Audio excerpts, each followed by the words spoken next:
Vdekja tragjike e gruas nga Lezhë, Lule Basha, e cila humbi jetën pasi ra nga kati 4 i një pallati, ka sjellë edhe reagimin e bashkëshortit të saj.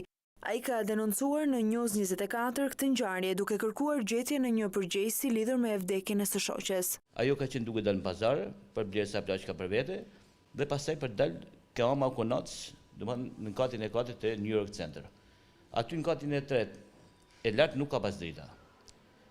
Afër ashensorit është dera në cilën domethënë shtrehen tubacionet e ujit, gazit, edhe tubacione tjera, ajo ka qenë e hapur, domethënë edhe karen nga kati 4 mbërndrum atje poshtë.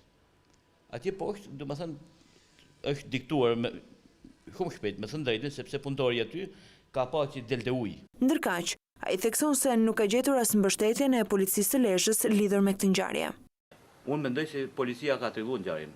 Ka bënë një mashtrim madh, ka trilluar ngjarjen, por ka denigruar edhe mua dhe familjen time. Gjithë njerëzit e kanë pa këtu, duke ikë në Lezhë.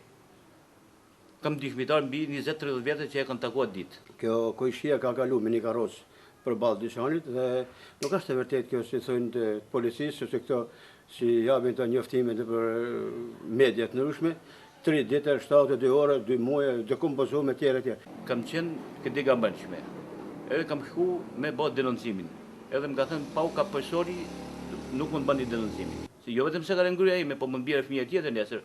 Por në një reagim zyrtar, policia e Lezhës hedh poshtë akuzat e bashkëshortit të viktimës, duke deklaruar se vdekja ka qenë aksidentale dhe se dyshohet se viktima ka humbur jetën brenda 72 orëve. Kjo është vërtetuar nga ekspertiza mjekoligjore që është bërë kufomës. Pretendimi nga ana e bashkëshortit të viktimës se policia e Lezhës nuk e ka lejuar që të bëjë një kallëzim për vdekjen e bashkëshortes nuk qëndron.